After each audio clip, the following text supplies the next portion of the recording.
Welcome to my channel, everyone. So the look we're getting into is a green look. So you guys know that this is Skittles week for me, and this is my day 3 look. We are featuring the color green. So let's go ahead and get into it.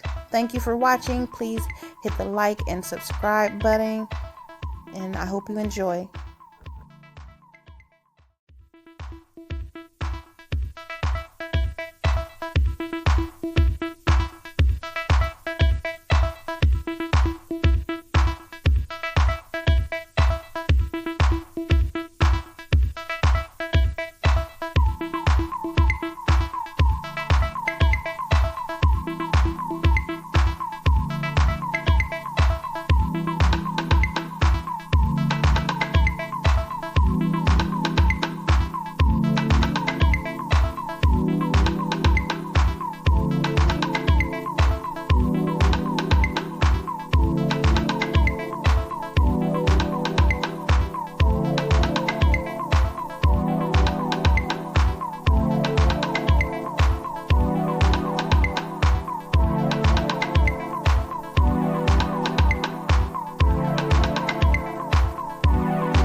So I'm going to give you a couple different variations as far as the lip. I do like a more wearable look personally, but I know that there's some people out there that are adventurous and that like to just go for it. So I'm going to give you a couple of different looks. One is that go for it look, and then the other one is a more toned down modest look.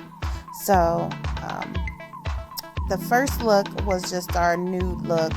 This is a more turned up look, and yes, that is blue. So you see I have gold on and blue. So what color we're gonna get? Voila, green. This is another look if you want to just do a variation of the green lip. You can add a red liner around it and it'll give you like a chameleon effect, which is pretty with the green eye. And then I have some more natural looks in the pictures to follow. So thank you for watching. I hope you like it. Please tell me what you think of my video in the comments. Also hit that bell button so you'll get notification of when I post new videos. So stay tuned for my next look, day 4 of Skittles week. It's gonna be a surprise. Thank you. Have a good day and be safe.